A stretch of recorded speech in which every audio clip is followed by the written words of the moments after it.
안녕하세요. 나그네 교회 여러분 안녕하세요. 오늘은 비가 좀 왔습니다. 그러니까 금요일 지금 오후입니다. 여러분이 보시는 이 전도서는 토요일 분량 우리가 전도서 5장을 읽을 텐데, 그러나 지금 제가 이것을 녹화하고 있는 시간은 금요일 오후입니다. 지금 여기가 어딘지 아시겠죠? 합동신학대학원 본관 앞 벤치입니다. 저 뒤로 보이는 우리 학교의 교표가 보이죠? 오늘은 바람은 좀 불지만 비가 온 뒤에 또 이렇게 해가 또 비치기에 제가 밖으로 나와봤습니다. 전도서 5장을 오늘 맥주인 성경 읽기에 따라서 읽는데요. 하나님을 경외하는 것, 그러니까 인생의 의미를 찾음에 있어서 사람들이 아마도 그걸 찾는다면 결국 종교에서 찾을만 하지 않겠습니까? 하나님을 믿고 또 나아가는 나름대로의 종교 생활 속에서 그 의미를 찾을만 할 텐데, 근데 실제 그 종교 생활을 어떻게 하느냐, 그것에 따라서 의미를 찾는 일에 올바른 방향이 아닐 수 있다는 사실을 말해줍니다. 그러니까 사람들이 신앙 안에서도 의미를 못 찾는 경우가 있을 수 있다는 거예요. 왜냐하면 이 세상 사람들이 신앙생활 하는 걸 보니까 그들이 하나님을 경외하기보다는 자기의 욕심에 따라 신앙생활 하는 경우가 많다는 거죠. 결국은 자기 욕심에 묶여있는 사람은 신앙생활이라 할지라도 하나님 앞에서 진정한 살아가는 인생의 의미를 찾지 못한다.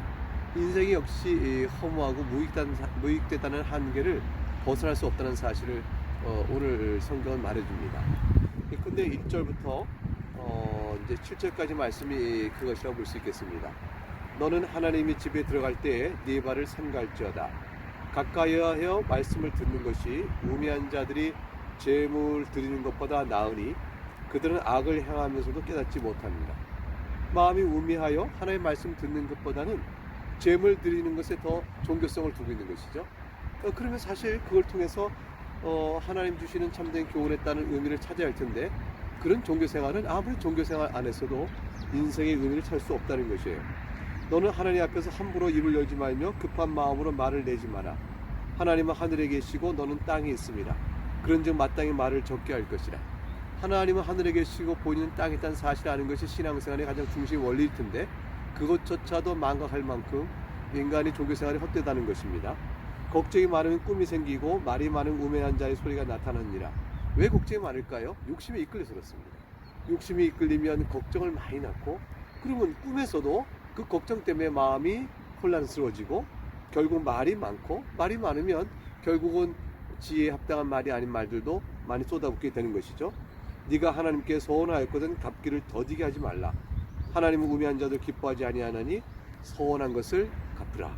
서원하고 갚지 않은 것보다 서원하지 않은 것이 더 나으니 내 입으로 내 육체가 범죄하게 하지 말라. 사자 앞에서 내가 서원한 것이 실수라고 말하지 말라.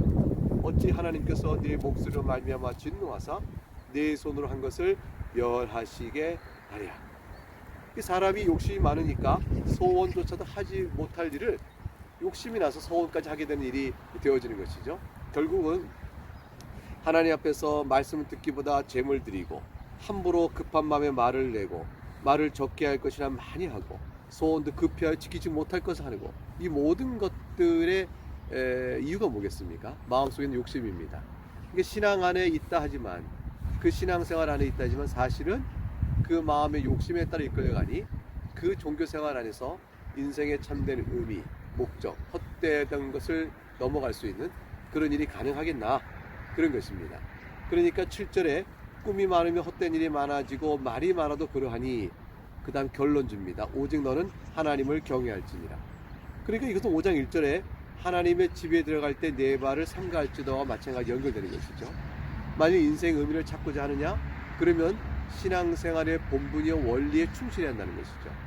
사람이 자신을 들여다보는 것이 아니라 하나님을 생각해야 한다. 이 말은 뒤집어 오게 되면 현실 종교 안에서 많은 사람들이 인생의 의미를 찾아보려고 하지만 가만히 듣다 보면 자기 욕심에 따라 종교생활하는 것뿐이니 그걸 통해서도 인생의 의미를 찾기 어렵다. 이제 그런 말씀이 되겠습니다. 8절에 다시 사회를 들여다봅니다. 너는 어느 지방에서든지 빈민을 학다는 것과 정의와 공의를 짓밟는 것을 볼지라도 그것을 이상히 여기지 말라. 높은 자는 더 높은 자가 감찰하고 또 그들보다 더 높은 자도 있습니다. 땅의 소사물은 모든 사람을 위하여 있나니 왕도 밭의 소사를 받느니라. 왕이라 할지라도 결국 농부들이 짓는 밭의 소사를 통하여 먹고 사는 존재에 불과하다. 그러니 이 세상에서 공의가 굽어지고 빈민을 학대하는 일이 있을 때 어떻게 세상이 이럴 것인가 하고 낙심하지만, 그러나 하나님을 생각하라는 거예요. 그 단계, 그 위에 더 높은 왕, 더 높은 왕, 더 높은 왕 올라가면 궁극적인 하나님 계시니 하나님을 통하여 오늘의 현상을 보게 되면 인생의 부조리와 허물을 이겨낼 수 있는 한 가지 길이 열린다는 것입니다. 자, 그러면 왕 위에 또 통치자 왕이 있다는 사실을 모른다면 어떻게 될까요? 낙심하고 이상하게지는 겁니다. 어찌 세상이 이렇게 되는가? 라는 것 때문에 결국 낙심하게 되면 인생의 의미를 못 찾게 되죠. 다시 험한 인생의 결국으로 돌아갈 수밖에 없다는 것이죠. 자, 재물과 부여와 존귀는 어떤가? 10절부터 재물에 관한 얘기를 성경은 교훈합니다. 은을 사랑하는 자는 은으로 만족하지 못하고 풍요를 사랑하는 자는 소득으로 만족하지 아니하나니 이것도 헛되도다. 만족을 모르니 헛된 것이에요. 재산이 많아지면 먹는 자들도 많아지나니 그 소유주는 눈으로 보는 것에 무엇이 유익하랴. 그 욕심이 많아서 소유를 너무 많이 가져도 자신의 만족이 없거니와 얻어진 그 많은 소유들도 사실은 자신은 보는 것뿐 그것으로 먹는 자들이 많다라는 거예요. 그러니까 자신이 먹는 것은 얼마 안 되죠. 아무리 재산이 많아도 내가 먹을 수 있는 것은 지극히 적고 남들이 먹는 사람이 많으니 남들이 유익된 것이요. 결국은 자신에게는 보는 것 외에 무엇이 유익하겠느냐. 공수의 공수거이죠. 결국은 아무리 재산이 많아도 누가 그걸 다 쓰겠습니까? 누가 자기를 위해 다 하겠습니까? 결국은 보다가 이 세상을 떠나게 되는 것이니 그 많은 재물이 그에게 무슨 유익이 되겠으며 그에게 무슨 인생의 의미를 주겠는가. 더군다나 노동자는 먹는 것이 많든지 적든지 잠을 달게 자거니와 부자는 그 부여 때문에 자지도 못한다.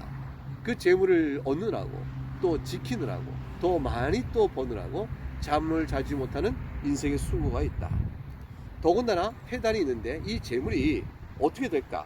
13절 내가 해 아래서 큰 배난되는 일이 있는 것을 보았나니 곧 소유주가 재물을 자기에게 해가 되어도 소유하는 것이다. 자신에게는 해가 되어도 소유하는 것이요. 14절 그 재물이 재난 당하면 없어져 버려요. 그래서 비록 아들을 낳았으나 그의 손에 아무것도 없느니라. 그가 모태에서 벌금을 벗고 나왔은즉 그가 나온 대로 돌아가고 수고하여 얻은 것을 아무것도 자기 손에 가지고 가지 못하리니 이것도 큰 불행이라. 어떻게 왔든지 그대로 가리니 바람을 잡는 수고가 그에게 무엇이 유익하랴. 일평생을 어두운 데서 먹으며 많은 근심과 질병과 분노가 그에게 있느니라. 결국 많은 재물이 그에게 일정한 만족과 기쁨과 인생의 의미를 줄 것 같지만 그 많은 재물이 오히려 자신의 해가 되고 재난을 당하면 아들이 있어도 물려주도 못할 만큼 금방 한순간에 상실되고 말게 되는 것이죠. 큰 불행이 아닐 수가 없습니다. 여지껏 한평생 수고했던 것이 다 바람 잡는 것처럼 사라져버리죠. 재물 그 자체는 유구하거나 영원하지 못합니다. 결국 그 사람에게 인생의 의미를 주지 못하는 것이죠. 18절 그러면 어떻게 좋을까요? 18절부터 20절은 우리에게 인생의 참된 의미를 찾아갈 한 가지 실마리, 한 가지 방향을 비춰줍니다. 18절 사람이 하나님께서 그에게 주신 바 그 일생에 먹고 마시며 해 아래서 하는 모든 수고 중에서 낙을 보는 것이 선하고 아름다움을 내가 보았나니 그것이 그의 몫이로다. 한평생에 먹고 마시고 낙을 보는 것이 제일 그나마도 나은 인생이라, 아름다운 인생이라, 좋은 인생이라 이렇게 말씀합니다.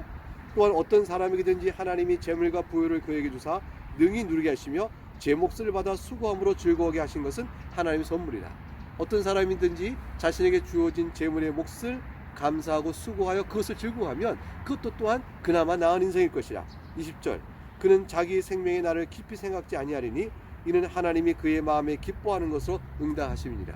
자기 마음에 누리는 것이 감사하고 이걸 기뻐할 줄 알면 그것이 짧은 인생이든 긴 인생이든 사는 동안에는 어찌하든지 기쁨으로 살 것 아니겠는가 라고 이제 말씀을 줍니다.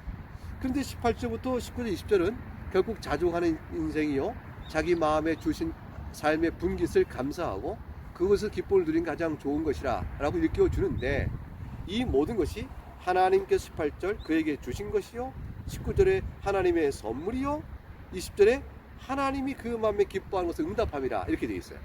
그러니까 하나님 없이는 이러한 자족의 마음으로 살아가는 것조차도 사람이 기쁨을 누릴 수가 없다는 것이죠. 결국 인생이 무엇으로 인생의 의미를 찾고 살아갈까? 결국 이 모든 말씀의 내용은 하나님 없이는 안 된다라는 말씀을 우리에게 일깨워 주고 있는 대목입니다.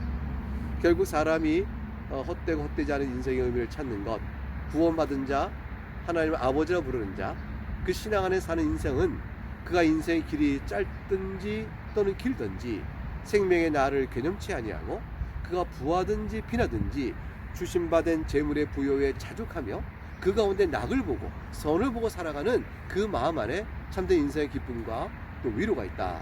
그렇게 될 때 인생의 의미도 알 수 있는 것이라 볼 수 있겠습니다. 오늘 이 말씀이 여러분에게 또 하루 동안 큰 기쁨과 위로가 되실 수 있기를 주의 이름으로 축복합니다. 감사합니다.